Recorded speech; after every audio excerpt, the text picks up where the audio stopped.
გამარჯობა მოგესალმოთ ვანოს შოუ პირველი იუმორისტული შოუ TV პირველზე ძვირფასო ტელემაყურებლებო ტრადიციულად დავიწყებ გადაცემას და სოლიდარობას გამოუცხადებ ჩვენი გუნდის წევრ ონისე ცხადაძეს და ყველა სინდისის პატიმარს. მალე გათავისუფლებას ვუსურვებ ყველას. მე იმედი მაქვს რომ შემდეგ გადაცემაში არ მომიწევს ასეთივე სოლიდარობის გამოცხადება გერმანიის და ბრიტანეთის ელჩების მისამართით ძვირფასო მეგობრებო. გადაცემის სპონსორია Village 11, ბუნებრივი ინგრედიენტებით შექმნილი ინოვაციური მსუბუქი ფორმულა შენი კანისთვის. Village 11, კორეული ხარისხი PSP-ში. ისეთი ამბები არის, რომ ამ თემაზე ცოტა ქვემოთ ვისაუბრებ. მოდი დავიწყოთ ძალიან საინტერესო თემით. ქართული ოცნება აგრძელებს დაკავებების სერიას. ამჯერად ოპოზიციისთვის ვერ მოიცალა, უფრო საკუთარი გუნდის ყოფილ წევრებზე არიან გადართულები. რამდენიმე დღის წინ დააკავეს ყოფილი თავდაცვის მინისტრ ჯუანშერ ბურჭულაძის ნათესავი, რომელსაც ბრალად ედება არც მეტი არც ნაკლები სიგარეტის ფალსიფიცირება და სავარაუდოდ ამ კონტრაბანდული ტვირთის რუსეთში გადატანა. ესეთი ინფორმაცია. ხალხო.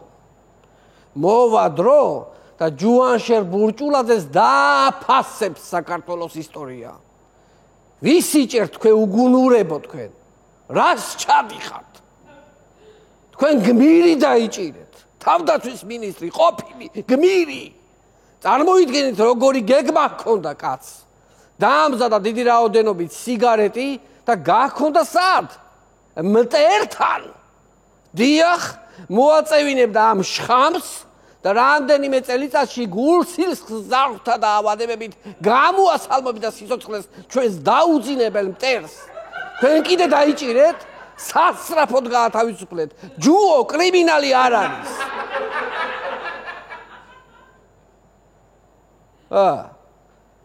ესე იგი, წარმოიდგინეთ ძვირფასო მეგობრებო, თავდაცვის მინისტრს ჰქონდა უაქციზო სიგარეტის ქარხანა. ჯერ როგორ ააშენა ეს ქარხანა, რაღაცით დაიწყო ააშენა და ეს ქარხანა ჰქონდა. იმენნა ქარხანა ჰქონდა. თავდაცვის მინისტრს ხალხო. და მეორე ინფორმაცია ეს სიგარეტი გახქონდაო ესეთი ინფორმაცია რომ მტრულ სახელმწიფოში, ანუ რუსეთში. ახლა ჩვენ ძვირფასო მეგობრო უბრალოდ 2025 წელი გვატყუებს. თორემ ჩვეულებრივად 90-იანი წლები გვიდგას თავისი ცეხავიკი მთავრობის წევრებით. სულ რამდენიმე წელიღა დაგვრჩა ქვეყნის სრული დალპობისთვის. აი ეს ძველი ფაქტურა რომ დავიბრუნოთ 90-იანი წლების რუხი ფერის ფაქტურა, რაც გქონდა, რაც ჩვენი იყო, რაც გვიხდებოდა ძალიან. ამ ერთი ფაქტითაც დადგინდა რომ ქვეყანაში კონტრაბანდის გუგუნი მიდის. და აი ამ ხალხს ვერც გაამტყუნებ იმაში ძვირფასო მეგობრებო რომ ევროპა არ უნდათ. აი ამათ ახლა რა ევროპა ენდომებათ. გამხეცებულები აზრიან ქვეყნის არტერიას და წოვენ ყველაფერს თუ რამის ამოწოვა შესაძლებელი. წარმოიდგინეთ საქართველოს ამ სხვერპლი და ქართული ოცნების ხროვა დასეული. ზემოდან კიდე ბიძინა დასკერის ყორანივით და აკვირდება ვინ რამდენს ჭამს. აკვირდება ძირითადად. მე რაც ხდება ხო ვიცით. ორი დღის წინ კორუფციის და დიდძალი ფულის მითვისების ბრალდებით ქართულმა ოცნებამ კიდევ რამდენიმე ადამიანი დააკავა. ეს დაკავებული ადამიანები ოცნების ყოფილი მაღალჩინოსნები არიან, მაგას უკავშირებენ. და რო ვაკვირდები, ხო, ბიძინა მაგონებს იმ საყვარელ ბებოს ზამთრისთვის მურაბებს რომ დაამზადებს და ზამთარში რომ გახსნის ხოლმე. ზუსტად ასე დაამზადა კილებში მოხუპა წლების განმავლობაში ყველა ქოცზე საქმეები, ხო და ახლა ოლიგარქის მმართველობას ზამთარი დაუდგა. ხო და ხსნის ახლა ამ უგემრიელეს მურაბებს და მიირთმევს. მურაბები აქვს თან ყველა გემოთი და არომატით. აქეთ ფინანსური მურაბები, იქით პირადი ცხოვრების ამსახველი მურაბები, ყველანაირი მურაბა აქვს, ყველანაირი. გადავიდეთ სხვა თემაზე. მიხეილ ყაველაშვილი როგორც ისიც ამერიკის შეერთებულ შტატებში იმყოფება გაეროს სამიტზე.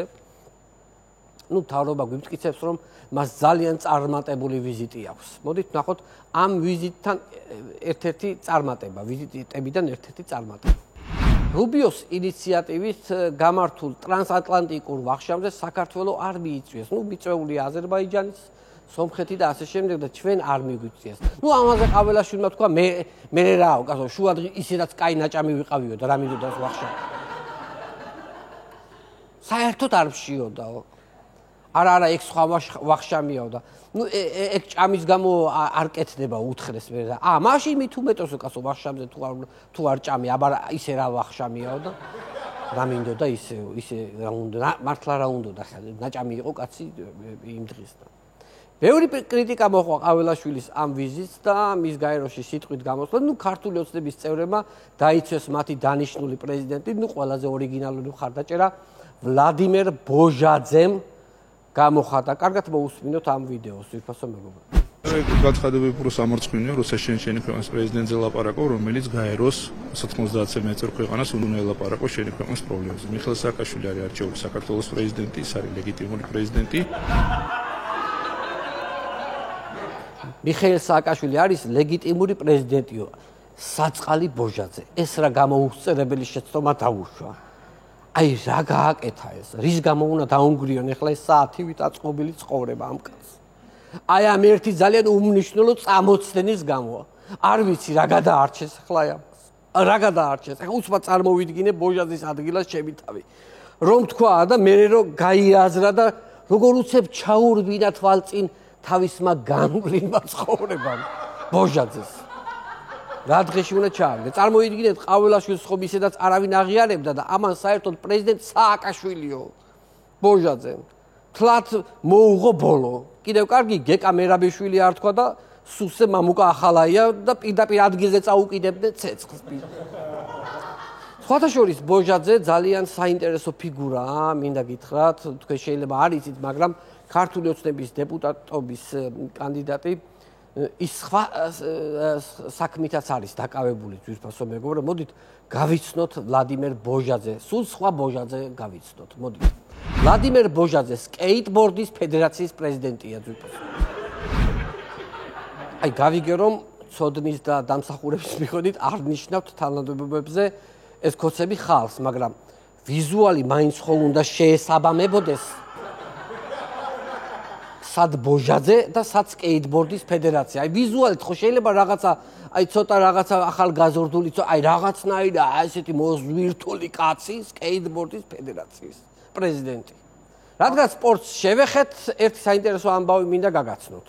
მინდა ერთი კითხვა გამოცანა დაგისვათ ძვირფასო მეგობრებო. რა შეიძლება ერთდროულად უხაროდეს ონის მერიას და აზერბაიჯანს? აბა იფიქრეთ. რა შეიძლება ერთდროულად უხაროდეს ონის მერიას და აზერბაიჯანს? სწორ პასუხს ვერ გამოიცნობთ. მოდით ნახოთ სწორი პასუხი. ონის რაიონის მოქმედმა დეპუტატმა გიორგი მეშვილდვიშვილმა ჭიდაობის მსოფლიო ჩემპიონატზე ვერცხლის მედალი აზერბაიჯანის სახელით მოიპოვა. ერთი სიტყვით ხარობს ონის მერია, ხარობს აზერბაიჯანი. რა ვიცი დაგითხვათ, რაჭას ორი დიდი გამარჯვება ახსოვს ძვირფასო მეგობრებო. ერთი ეს ონის საკრებულოს დეპუტატმა რომ ვერცხლი მოიგო აზერბაიჯანის სახელით და მეორე ამბროლაურის მერმა რომ პორშე მოიგო ბეთის გათამაშებაში.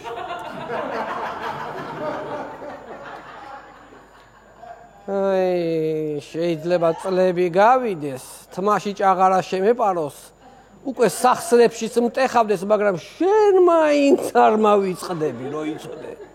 შენ მაინც არ მავიწყდები. იმდენი დრო გავიდა, ყველანაირ ლოგიკით პერდოკი უნდა გქონდეს ახლა გამოსაცოლი და ჩამოიყვანე ქვემოდან მაინც შევხედოთ, ჩეკაი ადამიანო არ მაკატავებ, არ მაკატავებ. ამბროლაურის მერი არასოდეს არ დაგვავიწყდება, როცა საშუალება გვექნება, ყოველთვის გამოვიყენებთ და გავიხსენებთ მის აი ამ დიდ წარმატებას. სპორტული ამბებიდან ისევ პოლიტიკას დაუბრუნდეთ. ქართული ოცნება დასავლეთის მიმართ აგრესიულ სტრატეგიაზე გადადის, საგარეო საქმეთა სამინისტროში ევროპული ქვეყნების ელჩებს იბარებენ. დასაწყისში რომ ვთქვი. იბარებენ და ტუქსავენ, გერმანიის ელჩი დატუქსეს. მერე დიდი ბრიტანეთის ელჩი დატუქსეს. ხალხო, ესენი ქვეყანას რაღაცა უბედურებას გაუჩალიჩებენ, ისეთი სუნი მცემს. უვიზო მიმოსვლის გაუქმებას ვინ დაეძებს? შეიძლება ამ ქვეყანას ცივილურმა სამყარომ დიდი ბოქლომი დაადოს და გასაღების ზღვაში გადააგდოს. რომ არასოდეს არავის სცადოს აი ამ ბოქლომის გაღება. დასავლელი უმაღლესი თანამდებობის პირების ქოსების შეფასება კი იცით, როგორიც არის. რომელი ერთი გავიხსენო, მაგალითად გიჟი მანტასი და ჟიგი მანტასი, урсула, ხო გახსოვთ ესენი, როგორ მოიხსენიებენ. და ახლა გეტყვის ისეთს, რომელიც ვერც კი შეიძლება წარმოიდგინოთ ძვირფასო მეგობრებო. ამჯერად ამერიკელ სენატორზე. ნახოთ. ის კუანა ჯო ვილსონი რომ მივიდოდა სახლში. დიტო სამხარაძე. წარმოიდგინეთ სენატორზე ამბობს, აი რა გითხრათ. რა ვიცი, დიტო სამხარაძის ჰიგიენური მდგომარეობა არ ვიცი, მაგრამ აშკარა რომ მისი ნაწერიც კი ყარს. ბატონო დიტო, მე მინდა გულწრფელად გირჩიოთ, რომ ეგეთი რიტორიკით შორს ვერ წახვალთ. თუ გინდათ რომ საერთაშორისო თანამეგობრობასთან უფრო მკაცრი იმიჯი გქონდეთ, კუანას მაგივრად თქვენ ძალიან მოგიხდებათ სიტყვა სირბანჯო. სირბანჯო. დაუკვირდით იმ სირბანჯო სენატორმა. სად ასე რომ იწყებთ წინადადებაზე, სად ის კუან არა. დაიბახსურეთ, ეგეთი განცხადებების დროს რაც გაქვთ ის ინტელექტუალური შესაძლებლობა მთლიანად უნდა გამოიყენოთ. ვის უნახავთ? მთლიანად უნდა დაიხარჯოთ. უბრალოდ ამერიკამ ჯერ კარგად ვერ მოიცალა ჩვენთვის, თორემ რომ მოეცალა უკვე გვეცოდინებოდა სინამდვილეში ვინაა კუანა ჯო ვილსონი თუ დიტო სამხარაძე, ძვირფასო მეგობრებო. შეგახსენებთ, რომ ჯო ვილსონი ტრამპთან დაახლოებული პირია, თან თითქმის ერთი ასაკის არიან. იქნება ტრამპზეც გეთქვა რამე დიტიკონა. რაღაცა თქვი რა, მე ნახე რას ნიშნავს მშვიდობიანი დამხობა. შეიგრძნობ უკვე, ფიზიკურად შეიგრძნობ. რამდენიმე დღის წინ საქართველოს ოფიციალური ვიზიტ ეწვია არაბთა გაერთიანებული საემიროების პრეზიდენტი, რომელიმე სამთავრობო შენობაში კი არ მოუწყეს ოფიციალური მიღება. პირდაპირ ბიზნეს რეზიდენციაში მიიყვანეს. სადღაც კერძო სახლში, ძვირფასო მეგობრებო. ზალაში ისხდნენ. ანუ ამით იმის თქმა მინდა, რომ მთავრობის კანცელარია, პარლამენტის შენობა საერთოდ ტყუილად დგას. არაფერი დატვირთვა აი ამ შენობებს არ აქვს. მთავარი ადმინისტრაციული შენობა ამ ქვეყანაში არის ბიძინა ივანიშვილის ეგრეთ წოდებული ზალა. მეტი სხვა დატვირთვას და სამთავრობო შენობებს ამ ქვეყანაში არ აქვს. ვიღაცები, ვინც აქამდე არ იჯერებდით, რომ ამ ქვეყანას ბიძინა მართავს არაფორმალურად, ახლა თვითონ ბიძინამ გამოგვიქვეყნა ეს ვიდეო კადრები, სადაც ნათლად ჩანს საამიროების პრეზიდენტი ბიძინა ივანიშვილი და სადღაც უკანა ფონზე 20 წელში მოხრილი და მოღუშული ქვეყნის პირველი პირი ირაკლი კობახიძე. ჩვენი ქვეყნის პრემიერ-მინისტრი როგორ იდგა ისიც აი უკან, აი 90-იანებში ნათესავები რო იკრიბებოდნენ და ბავშვებს ცალკე პატარა სუფრას რო გაუშლიდნენ ხოლმე მოშორებით. დაახლოებით ეგრე იდგა უკან კობახიძე, ძვირფასო ქვეყნის პირველ პირი ქვია.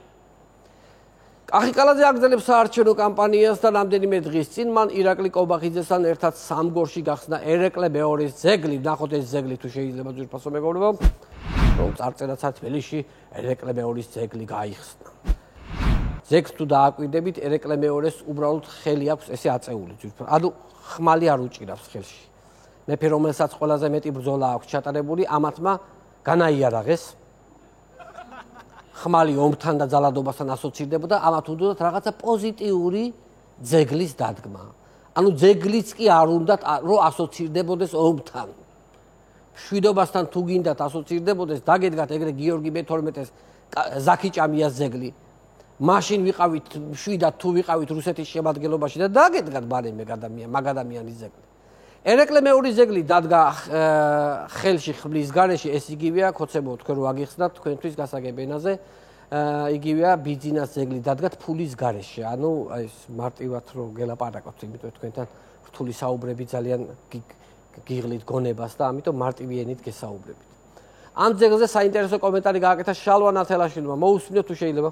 ის ძეგლი ერეკლესი რო დადგეს ავტოინსპექტორობით ხელი როა გაწეული, ხანჯალი რო წაართვეს და ივანიშვილს გავს და იმას თემურლენგს რო შეხედავ, ეს ერეკლეს არ გავს. ძვირფასო მეგობრებო, ერთადერთი პოლიტიკოსია შალვა ნათელაშვილი, რომლის შეფასებაზე ფაქტიურად უძლური ვარ. აი, ახლა რაც თქვა, ხო მე როგორც იუმორისტი უფრო სასაცილოს ფიზიკურად ვერაფერს ვერ ვიტყვი, ამიტომ ესე დავტოვოთ ურეპრიზოთ ეს ვიდეო. არჩევნები ახლოვდება, უფრო იმატებს ტემპერატურას სხვადასხვა პოლიტიკოსების განცხადებებშიც. ვინმე გამოლოცვა თუ იცით, სასწრაფოდ გამოსალოცია ალეკო ელისაშვილი, რადგან მასში ჩასახლდა კახიკალაძის სული. ნახოთ მისი განცხადება. თუ კუპრაძე გახდება მერი, ამათ ხომ გაედოთ ბაირამ დუდუკში. ალეკოს ტერმინოლოგიაც გამორჩეულია, თვითფასო მეგობრო, უნდა გაეგრძელებინა და გაედებათ ბაირამ დუდუკში და კაი ბალაყანა მოხდება ცხვირპილში. რაღაცა ეგეთი გვინდა ალეკო, ეგეთი უნდა შემოგთავაზო. ნახოთ როგორ მიდის ლელოს კამპანია და შესაბამისად უბნების გამოგლეჯვის მზადება რეგიონებში. ბოლნიში ლელოს მიერ წარდგენილმა მერობის კანდიდატმა კანდიდატურა ოცნების სასარგებლოდ მოხსნა. მაგრამ დგანან ეს ხელი ჩაკეთებულები. თვითონ ბოლნისის რა მოგახსენოთ, მაგრამ ბლომად ფული და კაი სამსახური მერიაში კი გამოგლიჯა უკვე ამ კაცმა ქართულ ოცნებას. რა ქნას მეტი ახლა ამ ერთმა კაცმა. ერთი უცნაური ფაქტი დაფიქსირდა საარჩევნო კლიპებში. ნახოთ რა მოხდა. მსახიობებმა, ეს ორი ადამიანი ერთ იგივე მსახიობებმა, რომლებმაც 4 სექტემბერს კუპრაძის საარჩევნო ვიდეოში ცოლ-ქმრის როლი ითამაშეს, იგივე როლი კახიკალაძის მიერ გუშინ დადებულ კლიპშიც შეასრულეს. იქაც ცოლ-ქმარი იყვნენ. და საერთოდ ეგ ცოლ-ქმარი მიშა მაგარიაში რომ ბავშვები მორბიან, ეგენი არიან ძვირფასო მეგობრებო. 4 ოქტომბრის არჩევნებს ემიჯნებიან ოპოზიციური პოლიტიკური პარტიები და ისინი ემზადებიან ხელისუფლების მშვიდობიანი დამხობისთვის. ამ დღისთვის, როგორც ჩანს, მთავრობა სერიოზულად ემზადება, გედედეს რიგებში, სპეცრაზმელების ნაკლებობა აქვთ და გავრცელდა ინფორმაცია, რომ კუპატაძეს თხოვენო დაცვის პოლიციის გამოყვანოს და დასახმარებლად. დაცვის პოლიციამ თუ უარი თქვა, შემდეგ მოდის თბილისის მუნიციპალური ინსპექცია. შრომის ინსპექცია, ფინანსური პოლიცია და აქაც თუ არაფერი გამოვიდა, ბოლოს მგონი სიტი პარკის ქალებს აცემინებენ ჩვენს თავს, თვითფასო მეგობრებო.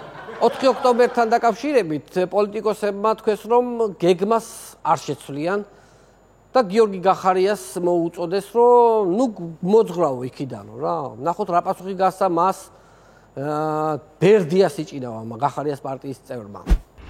ეს მართლა ტემუდან გამოწერილები. გახარია კი არ გამოძღრავთ, რჩევებს გააძლევთ, რადგან დიდ სისულელეში ხართ.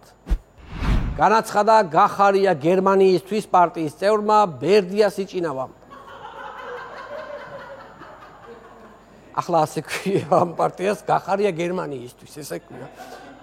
თუ ჩამოვიდა, მე ისე ვიქნება გახარია საქართველოსთვის, მაგრამ ამ ეტაპზე გახარია გერმანიისთვის, ესე ქვია. გახარია კი არ მოძღვრავს, რჩევებს გაძლევთ, ბერდია გვეუბნება, მართლაც რომ დიდებულ რჩევებს გვაძლევს ბერლინის თბილ ჩაღუღუნებული ოთახიდან. თან როცა ისეთ მშვიდ და წყნარ ქვეყანაში ხარ ადამიანი, უფრო მეტი საშუალება გაქვს ფიქრის ადამიანს, უფრო დახვეწილი რჩევები მოგდის თავში. ხო ხტები და არა ისეთი როგორც აქ ახლა რუსულ რეჟიმთან ბრძოლის ველზე, რომ შეიძლება რაღაც აფექტური ფრაზები და რაღაც აზრები მოგივიდეს.